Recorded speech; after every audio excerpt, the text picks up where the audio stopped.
Bon, là, je prends la partie Stéphane contre Robert dans le cadre du championnat sénégalo-gabonais.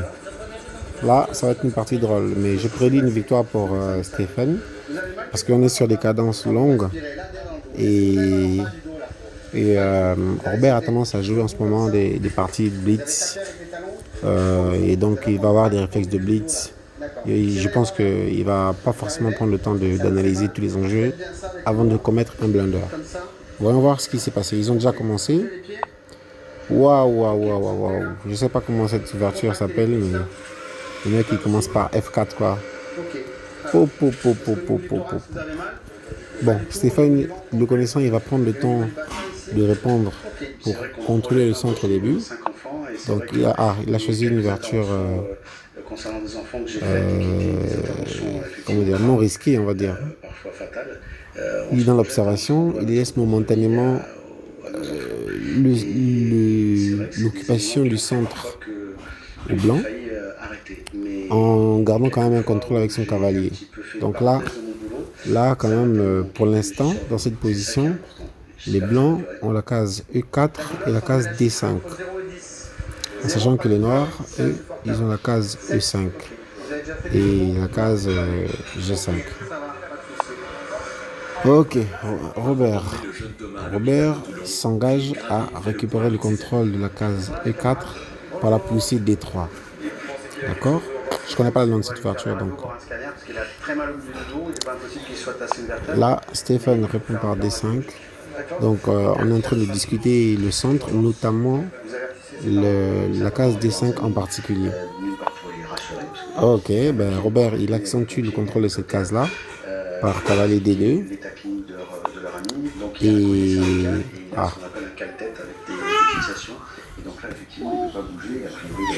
gain d'espace de la part des noirs.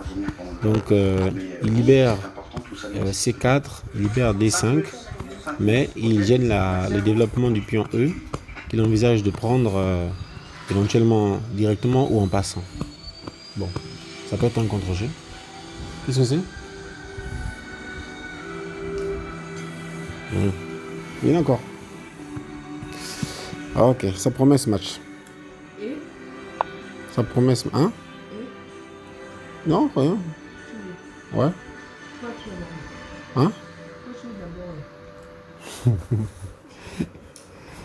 Ok. Donc là, les blancs ont répondu par un coup de développement. Donc ils ont fait cavalier F3, posant donc une question directement au pion D4. Ce à quoi les noirs vont répondre, soit pas, bon, soit même ils vont pas répondre. Hein, le pion est protégé par la dame. Sinon, ils peuvent réagir à ce coup. Ça montrerait que, enfin, ils peuvent réagir par exemple par C5 pour consolider la protection du pion. Ce serait une bonne idée, hein, pour rester cohérent et empêcher la poussée E4 en tout cas. La présence de D4 empêche la poussée E4 parce qu'elle ouvre directement les lignes sur le centre de roi. Bon, en fait, empêcher, c'est vite dit. Elle ambitionne simplement d'ouvrir la colonne E. Ok. Bon, il a joué ça, E4. Donc ça veut dire je veux maintenir la pression au centre. Je veux maintenir une présence d'un pion sur la colonne D. Ok. Robert développe une seconde fois son cavalier. Cette fois-ci par B3. Posant de fait une question au pion C5. Bon, là, si je fais le bilan de la position, les noirs pour l'instant ont une pièce développée, les blancs en ont deux, c'est aux noirs de jouer. C'est aux noirs de jouer.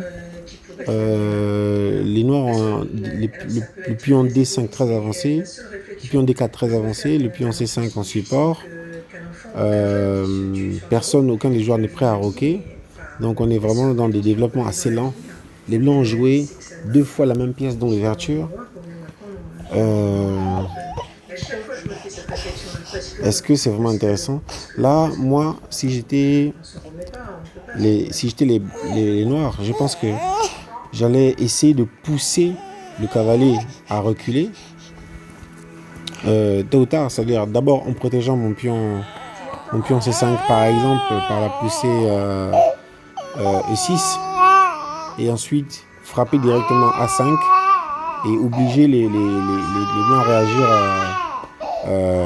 en reculant et donc en perdant de l'espace et le contrôle du centre. Ça, c'est ce que moi je ferais. Et après, dans l'intervalle, je préparerai peut-être mon roc. Viens mon chéri. Hop là. Bon, mon fils, désolé, mon fiston s'est réveillé. D'accord. Bon, les noirs ont choisi une réponse assez calme. Moi, j'aurais préféré à B6, j'aurais préféré E6 parce que E6 participe au développement du fou F8. Et donc, voilà. Bon, après, c'est pas que c'est mauvais. Hein. Les noirs vont développer leur fou soit sur la diagonale A8 H1 ou sur la diagonale C8 C8 H3. Mais bon, on va voir. On va voir. Stéphane.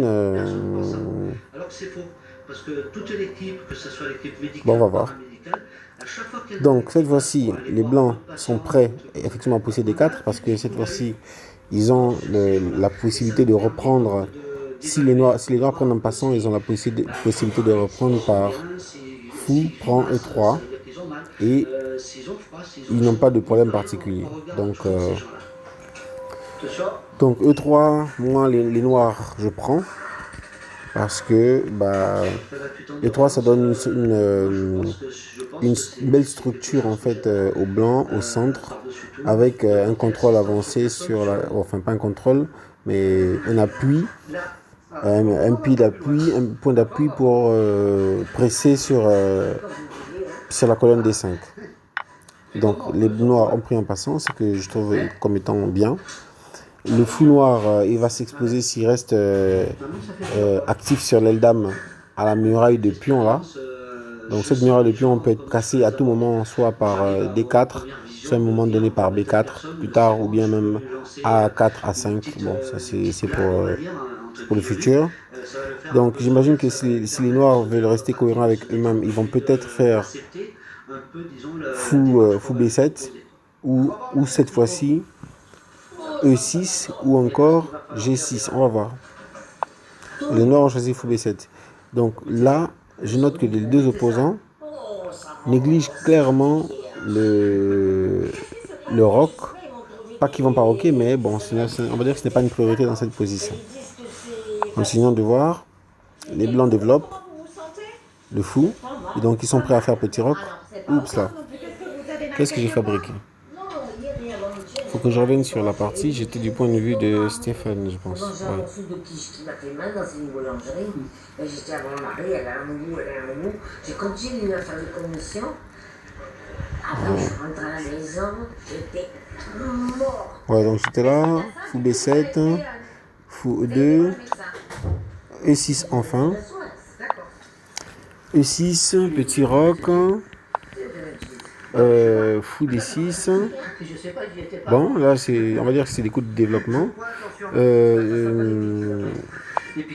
E6. Ah, les blancs frappent directement D4. Bon. Là, les noirs, je pense qu'ils vont roquer. Même pas. Ils continuent à développer. Ils ont développé le cavalier.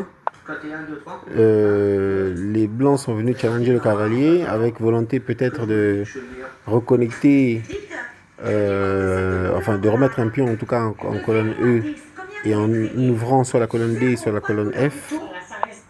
Les noirs pour l'instant ignorent. Ils roquent. Les blancs améliorent la position en pressant sur le pion H7. Bon, donc pour la structure de pion, on va dire que sur l'aile roi, il y a un pion de plus, il y a la majorité, en termes de pion, il y a la majorité côté noir, et sur l'aile dame, il y a la majorité côté blanc. La colonne semi-ouverte E pour les blancs, et la colonne semi-ouverte D pour les noirs, qui va, je pense, s'ouvrir dans pas longtemps. Donc la colonne D est ouverte et la colonne C également est ouverte. Non, la colonne C est semi-ouverte. Ok, la ronde d'échange. Je vois pas de tweak particulier ici. Mais par contre, je crois que si j'étais Stephen,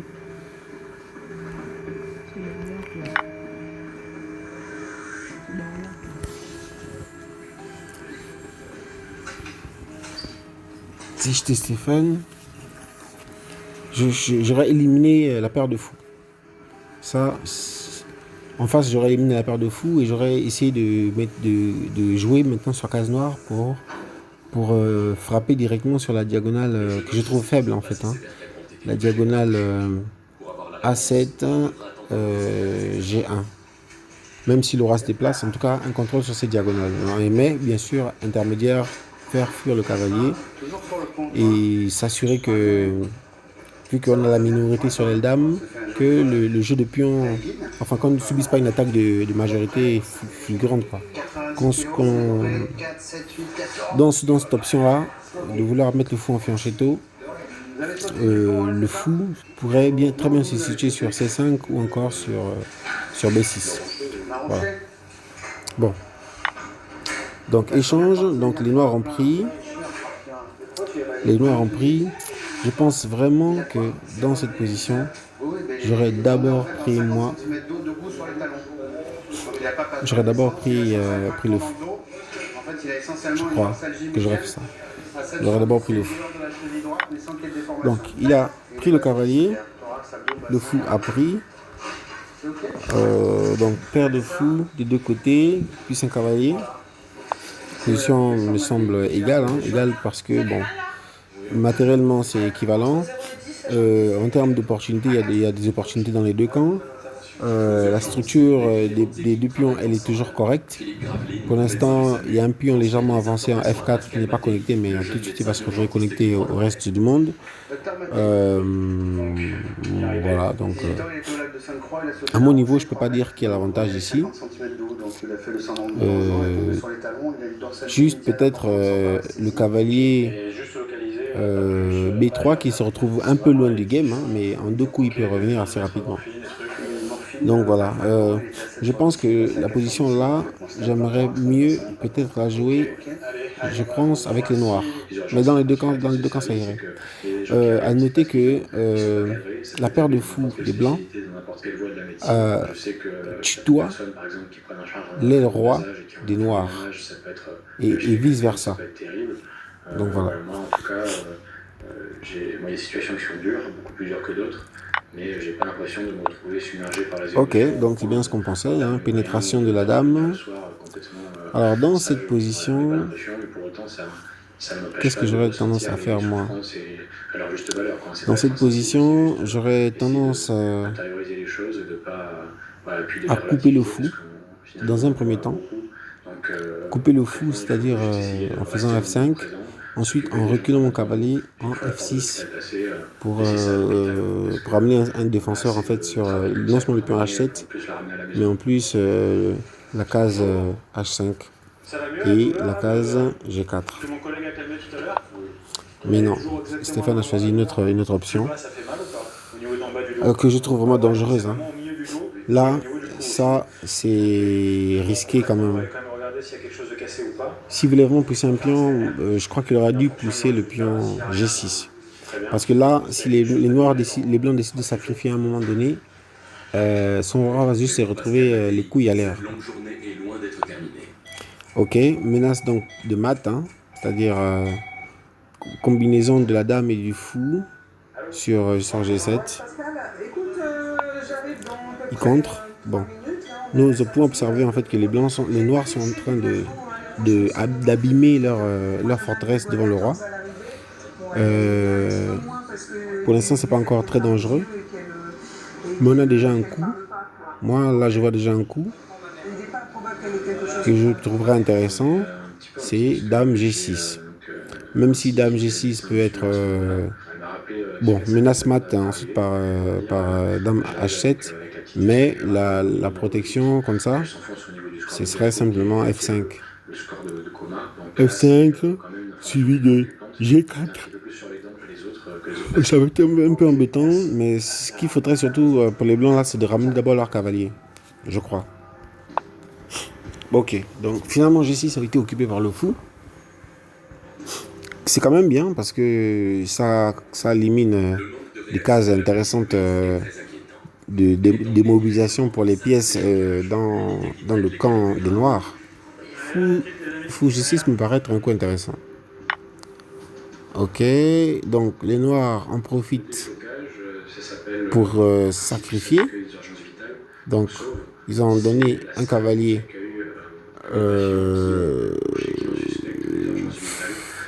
la tour a pris, ensuite échange, donc le fou va prendre, la dame, le fou va prendre,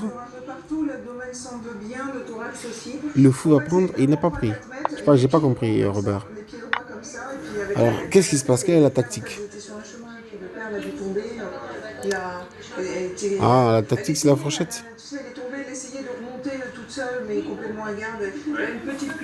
Ouais, la tactique c'est la fourchette. Donc s'il prend ce pion, il peut risquer une fourchette.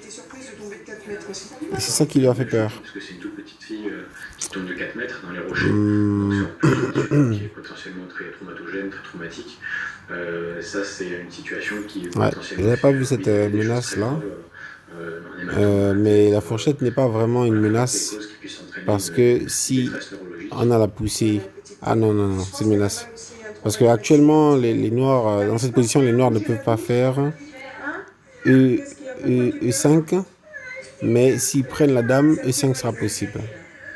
S'ils prennent le fou, pardon. Si dame prend fou en F4, E5 sera possible. Parce que le pion E6 ne sera plus cloué. Ouais. Ouais. Bon, après, ça, c'est... Voilà, quoi. Je sais qu'à un moment donné, il faut penser à sacrifier. Est-ce que j'aurais quand même pris ce pion? Je pense que oui. J'aurais quand même pris parce qu'il élimine la paire de fous. Et j'aurais sûrement sacrifié le fou de couleur foncée. Parce que sur E5, j'allais bouffer. C'est ce que j'allais faire, moi. Bon, Robert a préféré protéger. Principalement, ce qui est embêtant, c'est la plaie au niveau du cœur chevelu. T'inquiète pas, oui. Qui a le stress des parents, c'est sûr. En fait, Dans le cas des déchocages pédiatriques, on accueille des urgences vitales des enfants. Les enfants, il faut les rassurer, bien sûr, parce que c'est eux les victimes avant tout. Par contre, les parents, eux, non seulement ils sont en mesure de tout comprendre, mais... Donc, menace de mat là-bas. Voilà. Parce qu'ils sont très inquiets. Donc, il faut surtout... Par dame C6. C'est capital. Donc, on recule avec le fou. Ce qui va potentiellement se passer. On vient de demander l'échange. Bon, je prédis déjà une victoire de la part des noirs. Dans cette position, les noirs ont pris l'avantage. Là, il y a une pseudo-menace, mais aussi un pseudo-couloage qui peut arriver. Dame, par exemple, CS5, le cavalier est cloué. Mais on a le fou qui est en l'air aussi. Pourquoi ce fou n'a pas été bouffé? Il a reculé. Il a reculé, donc je pense que c'est peut-être un blunder. Non, c'est pas un blunder. S'il prend le fou, il prend mat là-bas. Donc le fou ne peut pas être touché pour l'instant. Ok, donc qu'est-ce qu'il a fait? Dans l'autre salle de déchocage, l'attente est longue. L'arrivée de Martine, sa mère, va lui apporter un peu de réconfort. Donc là, il est sur une planche, il va aller au scanner pour la soulager par rapport à sa douleur déjà. Mais quand même, parce qu'on est en train de faire un électrocardiogramme de contrôle, c'est la maman. Je crois que les noirs sont dans une position où ils devraient défendre. Hein.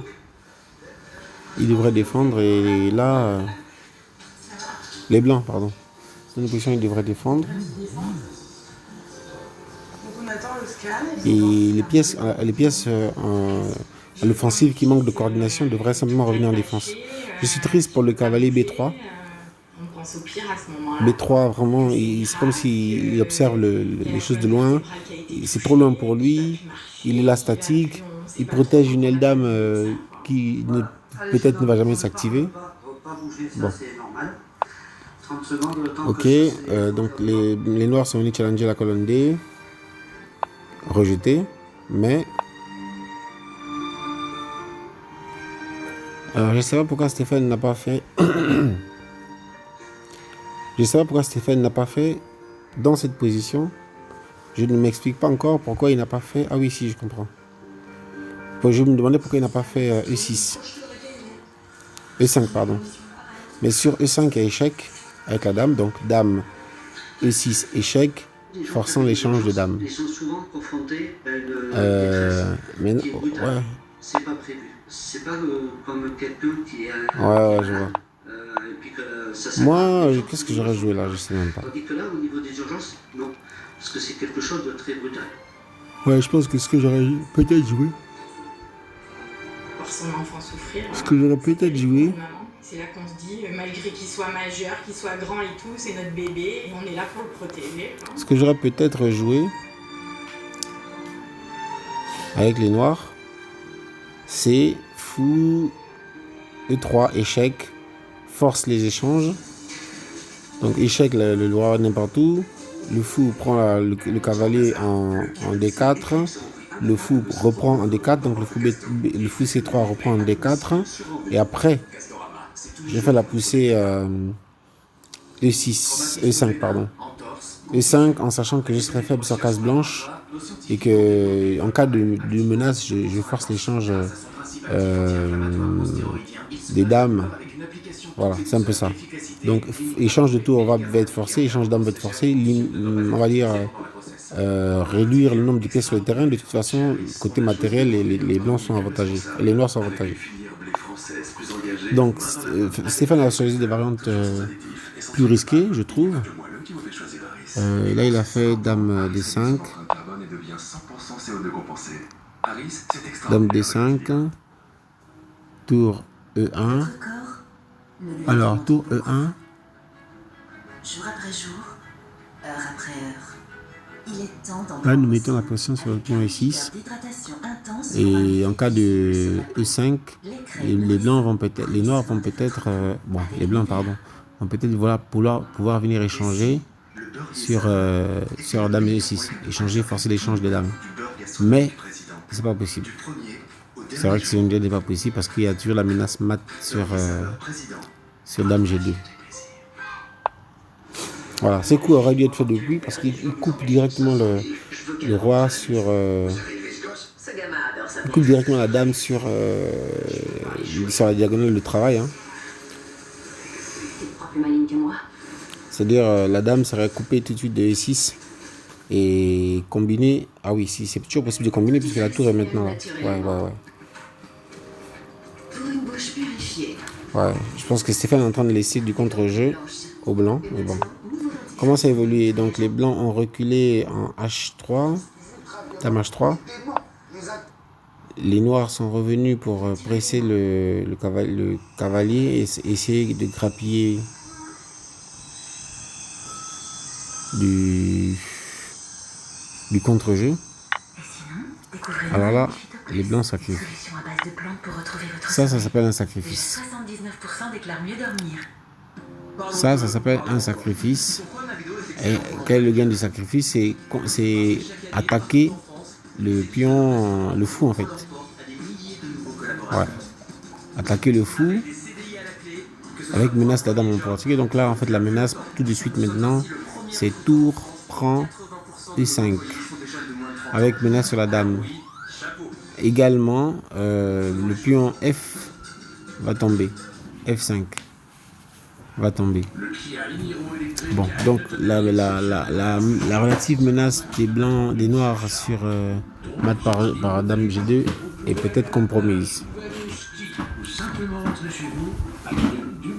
En ce moment, bénéficiez d'une offre exceptionnelle sur le crossover Kia Niro 100% électrique à partir de 47 € par mois. Oui, vous avez bien entendu, 47 € par mois seul. C'est bien Robert. Mais Robert commence à avoir du contre-jeu parce que Stéphane le lui a permis tout simplement. Les bandes de surpoids dites isigènes. Avec toutes ces tailles, elles s'adaptent aux différentes zones de votre corps. Que ce soit les jambes, les aisselles, le maillot ou le visage, pour une douceur jusqu'à 28 ans. Les bandes de surpoids dites isigènes. Le poil, le choix, nos produits. Vite. Ce qui est incroyable, c'est que si les blancs font ce coup, ils s'exposent à dame D1 échec. Bon, dame D1 échec, Tout redescend. Alors, quel que soit votre âge, avec Groupama Santé Active, Donc je pense que le coup est quand même valable. avec des avantages privilégiés. Groupama, la vraie vie s'assure ici. Mais si les blancs veulent garder l'avantage là, ils peuvent également sacrifier leur dame. Hein. Et garder le tour, c'est possible en fait. Mais après, il faut qu'ils s'assurent d'avoir de commettre un pressing jusqu'à obliger le dame à se sacrifier pour éviter de se faire mater.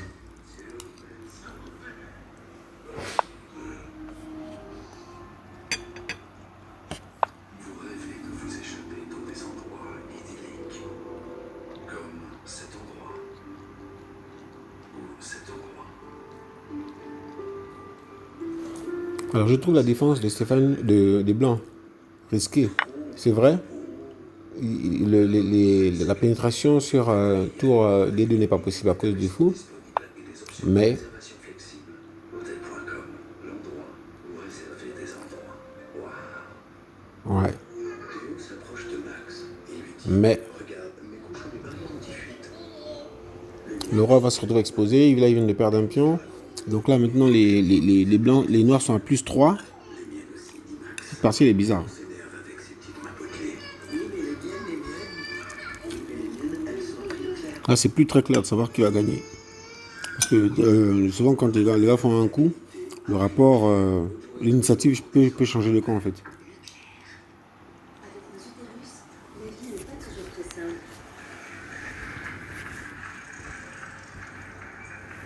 Entre les pertes, les règles,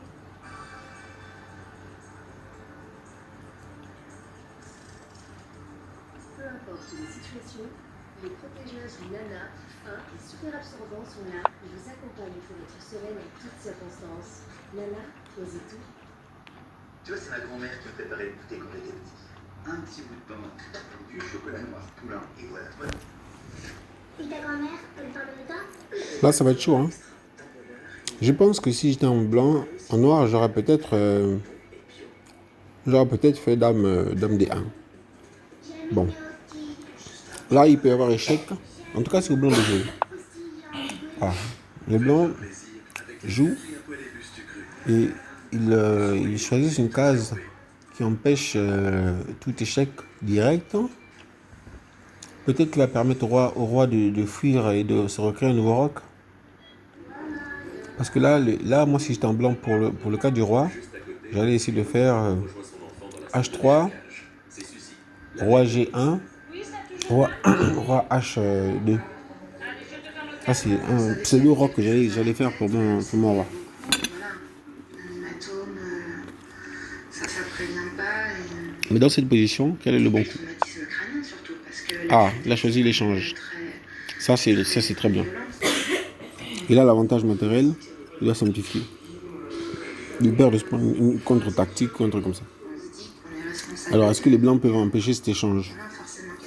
Sur les lois, ils ne peuvent pas. Les blancs peuvent faire dame E3. Ils peuvent faire dame E5. Ils peuvent faire dame E7. Dame E7 avec menace sur le fou. Il risque de prendre un pion. Mais non, tout ce que je raconte est faux. Parce qu'il y a une menace quand même de la part des noirs. Hein. C'est-à-dire, si les dames s'éloignent trop, ils vont perdre le pion H2, G2. Ouais, je sens que je suis fatigué. Donc là, on va vous faire un scanner de la tête, du rachis cervical, du rachis dorsal. Ok, donc je m'attends à l'échange. Hein. Les noirs sont venus là pour échanger la dame, donc ils vont le faire, hein, c'est sûr. Ça fait pas mal. 85, 80.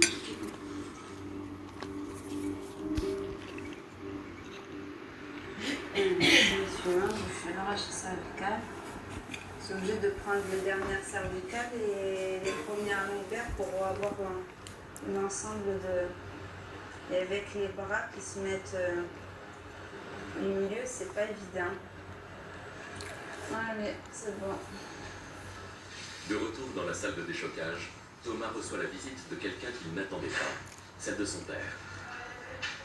Bon, j'apporte le papa. Je pense que je vais revoir mon pronostic. Je vais déclarer une victoire pour les Blancs. Bon, là, les Blancs viennent de perdre la connexion. Hein. Je vois que Robert a des problèmes de réseau, là. L'icône, voilà, l'icône est redevenue grise, mais à un moment donné, redevenue verte, mais à un moment donné, elle était grise. Signale que il avait certainement perdu la connexion. Donc, il y a eu un échange de dames. Les Blancs sont à moins 3, donc les Noirs sont à plus 3 côté matériel. Donc 2 fous plus une tour contre 2 tours plus un fou. Est-ce que c'est la paire de tours ou est-ce que c'est la paire de cavaliers qui va gagner? Et on précise que avec le Zeitnote des Blancs, qui ne calcule pas non plus très vite, bon là la victoire est acquise, je pense, pour les Blancs. Même si actuellement ils sont encore déconnectés. Ça a l'air pas mal le scanner, il n'y a pas de fracture évidente. On va essayer de commencer à enlever ça pour voir au confort comment ça se passe.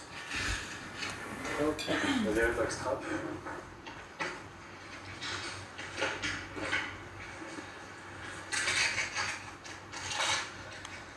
Hop, doucement. On va essayer d'enlever tout ça. Hop. Ça va? C'est mieux là hein? Mieux, je trouve que c'est rien. Alors, ce qu'on va essayer de faire, doucement, on va Tour s'asseoir. Pénétration, menace le fou. D'accord, pour voir un petit peu comment ça se passe en se redressant. C'est bon? Allez, tranquillement. Ça va là? Il menace également de prendre tour en G. Bon, on va essayer de G7. Ça c'est un bon coup. J'avais pas réalisé à quel point. Je vais juste de me rendre compte. C'est un très bon coup. Bravo à Robert. Qui a trouvé une jolie tactique. Vous serez juste quand tu mets sur le bras, vous remettez ça parce que sinon vous allez sur du Bluetooth, ça va être beaucoup plus confortable. Sur le plastique. Voilà. Bon, voilà. Donc c'est très rassurant, ok. Tout est normal au niveau du scanner, cérébral, rachis cervical, rachis dorsal, tout ce qui faisait mal en fait. Il a retrouvé le sourire, il a commencé à bouger puisqu'on l'a décoquillé et tout, donc on se dit plus de peur. Là il reste une minute à la pendule. Je pense qu'il a eu très peur. Oh là là. Donc là on va avoir droit à tour bouffe en G7 avec échec. Voilà. Et les tours vont tomber une à une je pense. On va vous libérer. Après à partir de demain, vous pouvez... Boum, échec. Ok. Ensuite, tour D. La prochaine fois, on va regarder un peu, juste avant de plonger, qu'il y ait un petit peu plus de fond. Ok. Allez, bon retour. Oui, mais c'est, vous avez fait un tour. C'est où? Voilà. Alors, c'était comment pour le tour d'hélico? Quel est le bon coup? Blasé déjà. Ok. On a dit ça fait trop de bruit. Ouais, un bon coup pour être. Allez, bon retour.